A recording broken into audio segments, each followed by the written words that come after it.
هذا من نعمة الله عز وجل. الله تبارك وتعالى يسر لهم فهم الخير.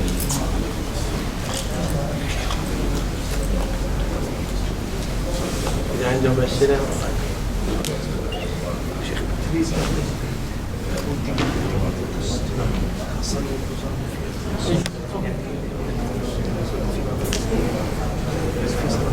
لا أبد إيش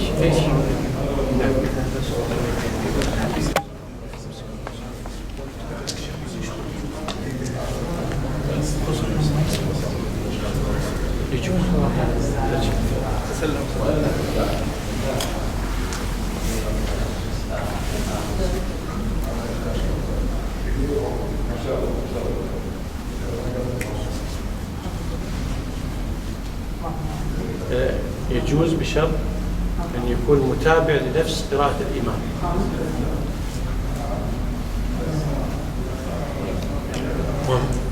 يقول احنا ما نسمع فما نعرف وين وصل. ممكن نفتح نفس الصورة في البداية إذا كان موجود. طيب يعني ما يمكن يكون في ترجمة صوتية لهم؟ ما في بس لكن الفاتحة لابد منها ترى شيخة. الفاتحة يعني لازم يقرون الفاتحة ولو ايش قراءة نظرية كلها.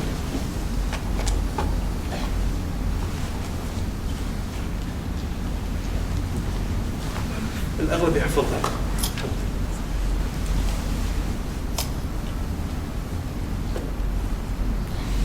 يسأل يقول عن طريق الجهاز الآيفون، يقول عادي يفتح مصحف على الآيفون في المصحف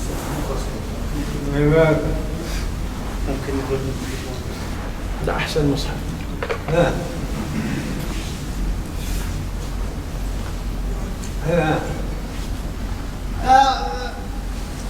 يقول عندنا هذه احنا عندنا في اللجنة الثقافية في التلفزيون اللي هي مواضع القراءة وما يقول في الصلاة، فما يجوز انه يمسكها لتأدية الواجبات والأركان في الصلاة، من ضمنها سورة الفاتحة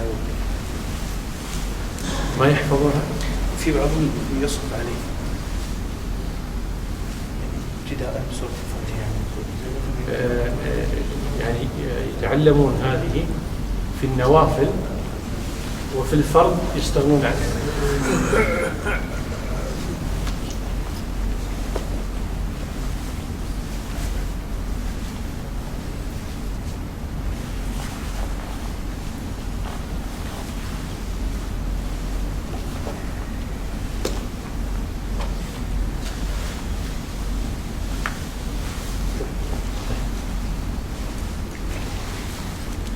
بالنسبة للشيخ للأدعية في شهر رمضان،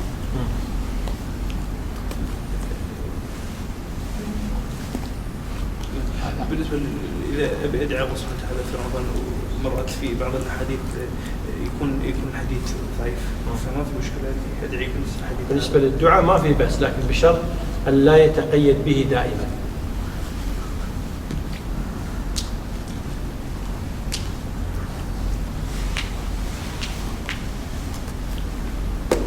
أي دعاء ثبت أو لم يثبت يجوز الدعاء به، لكن بشرط عدم الالتزام به. الالتزام يكون بما ثبت فقط.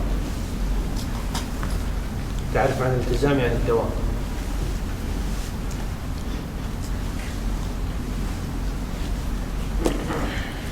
أيضا سؤال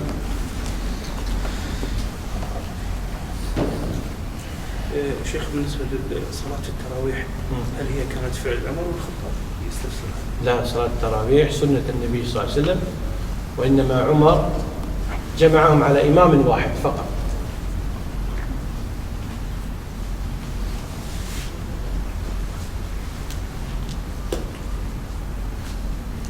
يعني هو فعل النبي صلى الله عليه وسلم بيسأل. لا، النبي صلى الله عليه وسلم صلى بهم 3 ليالي جماعة. بعد ذلك امتنع خشية أن تفرض. ثم الصحابة صلوا جماعات في المسجد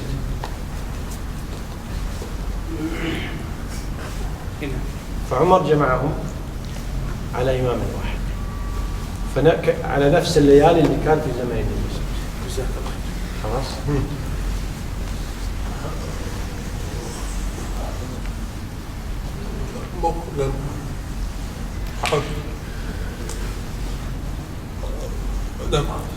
يقول بالنسبه لنا كاقراء انا اقدر تلفظ الحروف، لكن يكون ثقيل وصعب جدا، فعندي في البصر الحمد لله. هذا نص عليه الفقهاء، قالوا ان من كان لا يستطيع النطق فإن النظر يغني.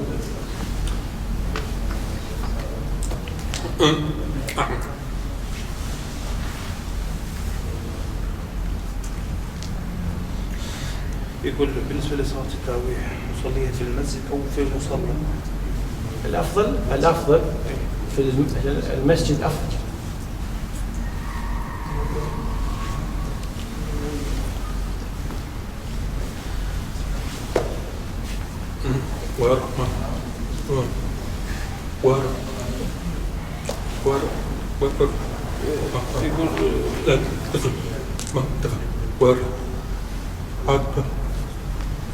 صلاة ولا ما في صلاة؟ صلاة ولا عادي؟ لا هو يقول صلاة. يقول في الدوام اني اقرا القرآن في التليفون ما فيها شيء. ما يخالف يخون اسئلتهم. لا ابدا، انا مستانس انه عنده مسألة يعني.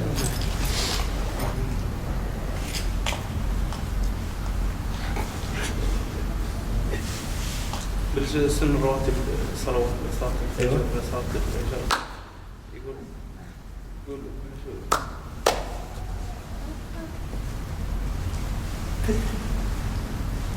قبل الفجر ركعتين، الظهر قبل 2 وبعد 2. يقول أيضا العصر 2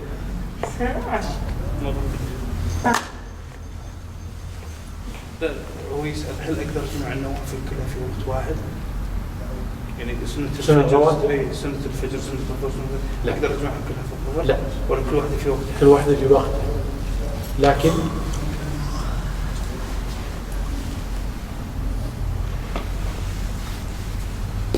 لكن هذه التنبيه المهم، لو أن الإنسان فاته الرواتب فصلى من الليل 12 ركعة ثم أوتر بركعة يبني الله له بيتا في الجنة.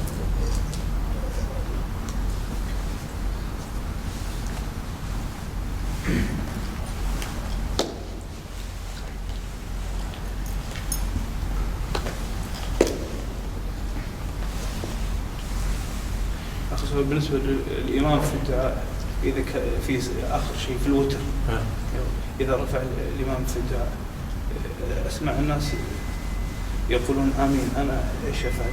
أنت قول آمين. إذا ما أنطقها يعني مع نفسك، أي شيء هم لا يستطيعون التلفظ به فمع النفس. سبحانك اللهم وبحمدك. خالد سمعت سؤال؟ أبدا. يقول السنة طافت كان عندي في البيت في العالية أسمع في التلفزيون أسمع الأذان، والمسجد الأذان ممكن ما أذن في المسجد فأكون مع التلفزيون ومع المسجد الأذان خارج وقت الإفطار. إذا كان الإنسان مثلا وقت الإفطار فهو يتابع المسجد الموجود جنبه. يقول ولا أهتم في التلفزيون. نعم. مشكور. عندي سؤال. الآن شهر رمضان قريب جدا. يقول الكثير يعني هل لابد أن قبل قدوم رمضان إني مثلا أتسامح مع أي شخص خصمته؟ هذا أمر واجب أو مطلوب مني؟ أمر واجب.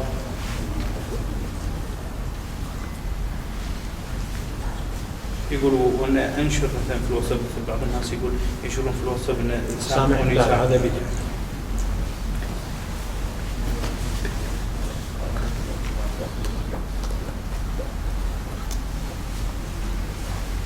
يقول جزاك الله خير شيخ سامحنا. لا ابدا. يقول وقتك ثمين. الله يبارك فيك. حتى لو يبون يجيهم في المركز ما عندي مانع ان شاء الله.